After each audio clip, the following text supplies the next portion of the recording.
Hello friends, welcome to my channel. This video is sponsored by EduQuest Digital The Marketing. struggle to find courses that truly speak your language, it's finally over. Welcome to EduQuest, where learning is made just for you. At EduQuest, we bring you a wide range of online courses, from career building programs to skill boosting masterclasses, all in your regional language. Because we believe language should never be a barrier to success. Our courses are tailor made after understanding what today's learners really need. So why wait? Start learning the smarter, simpler way only with EduQuest. Visit eduquest.courses and explore your next course today. And hey, don't miss out on our exciting offers and promotions. Hi friends, welcome to my channel. இன்னைக்கு நம்ம குழம்பு மிளகாய் தூள் எப்படி செய்கிறதுன்னு தான் பார்க்க போகிறோம். நான் இன்னைக்கு 1 கிலோ தனியா எடுத்திருக்கேன். This video is sponsored நம்ம சேர்த்து வறுத்து எடுத்துக்க போகிறோம். தனியா வறுக்கிறப்பே நல்ல வாசனையாக இருக்கும். நல்ல வாசம் வர்ற அளவுக்கு வறுத்ததுக்கப்புறம் டப் டப்னு சவுண்டு வரும். அப்படி சவுண்டு வந்துச்சு அப்படின்னா நல்லா வறுபட்டுருச்சுன்னு அர்த்தம். தனியாக எடுத்து வச்சுக்கலாம். 50 கிராம் மிளகு எடுத்திருக்கேன். மிளகை நம்ம ரொம்ப நேரம் வறுக்கணும்னு இல்லை, கொஞ்ச நேரம் வறுத்தாலே போதும். லைட்டாக வறுத்து விட்டால் போதும்.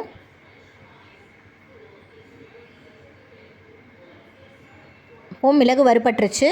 சீரகத்தையும் நம்ம லைட்டாக தான் வறுக்க போகிறோம். 100 கிராம் சீரகம் எடுத்திருக்கேன்.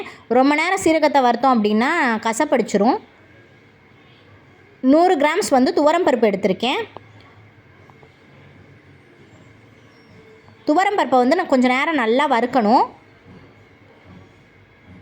நல்லா வாசனை வர்ற அளவுக்கு நல்லா வறுத்துக்கலாம் துவரம்பருப்பை. இப்போ பாருங்கள், நல்லா கலர் சேஞ்ச் ஆகி வந்திருக்கு. நல்லா வறுபட்டிருக்கு துவரம்பருப்பு. இப்போ தனியாக எடுத்து வச்சுக்கலாம். 100 கிராம்ஸ் கடலைப்பருப்பு எடுத்திருக்கேன்.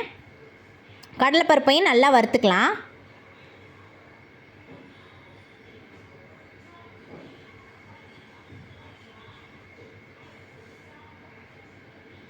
நல்லா பொன்னிறம் ஆகிற வரைக்கும் நல்லா வறுத்துக்க வேண்டியதான் கடலைப்பருப்பை.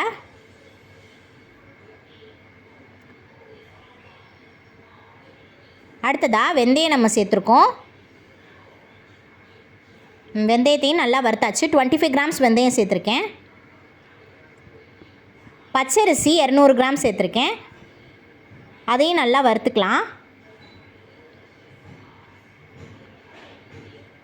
பச்சரிசி நல்லா வறுபட்டுருச்சு.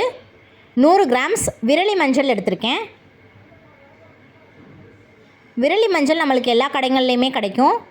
நான் இன்றைக்கி நாட்டு மருந்து கடையில் வாங்கி தான் இதை சேர்த்துருக்கேன். நல்லா வாசனையாக இருக்கும். 100 கிராம்ஸ் காஷ்மீரி சில்லி சேர்த்துருக்கேன். டோட்டலாக 700 கிராம்ஸ் வரமிளகா சேர்க்கணும். அதில் 100 கிராம்ஸ் காஷ்மீரி சில்லியும் 600 கிராம்ஸ் நார்மல் சில்லியும் நான் சேர்க்க போகிறேன். மிளகாயை நல்லா வறுத்துட்டு காம்பை நீக்க தேவையில்லை, அப்படியே நம்ம மிஷினில் கொடுத்து அரைச்சிட்டு வந்துக்கலாம். நல்லா தான் இருக்கும். ஒரு சிலர் காம்பை நீக்கிட்டு அரைக்க கொடுப்பாங்க. நான் அப்படிலாம் எதுவும் பண்ணலை. காம்போடு தான் இன்றைக்கி கொடுத்துருக்கேன். கொஞ்சமாக கல்லுப்பு சேர்த்து வறுத்தோன்னா நெடி இருக்காது. இப்போது நம்ம மிஷினில் போய் நல்லா கிரைண்ட் பண்ணிவிட்டு வந்துக்கலாம். இப்போ பாருங்கள், கிரைண்ட் பண்ணிவிட்டு வந்ததுக்கப்புறம் நல்லா காய வச்சு ஆறுனதுக்கப்புறம் நம்ம ஸ்டோர் பண்ணி யூஸ் பண்ணிக்கலாம். 1 வருஷம் வரைக்குமே நல்லாயிருக்கும். தேங்க்யூ.